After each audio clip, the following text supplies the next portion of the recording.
The sun was shining on the sea, shining with all his might. He did his very best to make the billows smooth and bright. And this was odd because it was the middle of the night.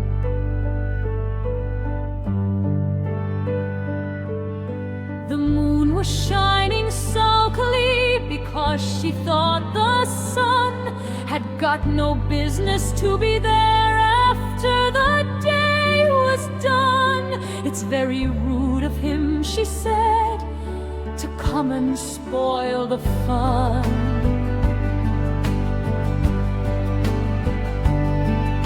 The sea was wet as wet could be, the sands were dry as dried. You could not see a cloud because no cloud was in the sky. No birds were flying overhead, there were no birds to fly. The Walrus and the Carpenter were walking close at hand. They wept like anything to see such quantities of sand. If this were only cleared away, they said it would be grand. If 7 maids with 7 mops swept it for half a year, do you suppose the Walrus said that they could get it clear? I doubt it, said the Carpenter, and shed a bitter tear. Oh, oysters, come and walk with us, the Walrus did beseech. A pleasant walk, a pleasant talk along the briny beach. We cannot do with more than 4 to give a hand to each.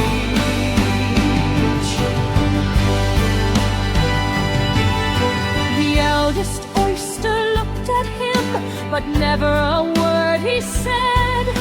The eldest oyster winked his eye and shook his heavy head, meaning to say he did not choose to leave the oyster bed. But 4 young oysters hurried up, all eager for the treat. Their coats were brushed, their faces washed, their shoes were clean and neat.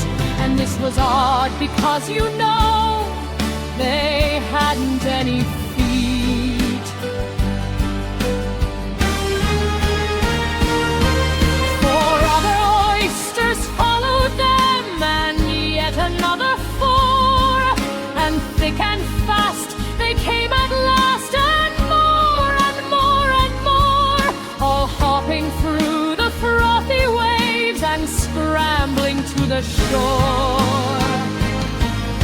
The Walrus and the Carpenter walked on a mile or so, and then they rested on a rock conveniently low. And all the little oysters stood and waited in a row.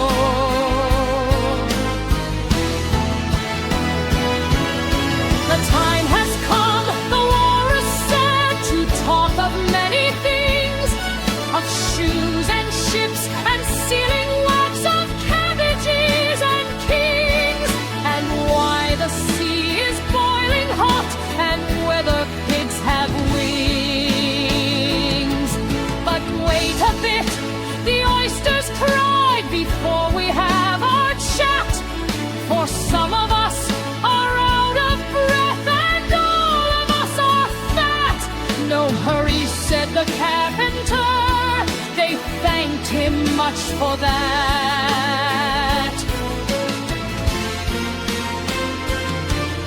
A loaf of bread, the Walrus said, is what we chiefly need. Pepper and vinegar besides are very good indeed. Now if you're ready, oysters dear, we can begin to feed.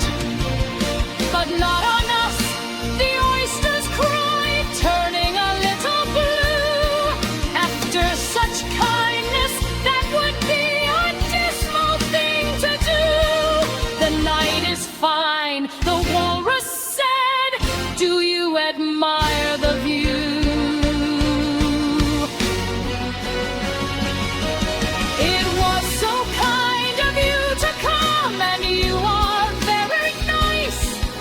The carpenter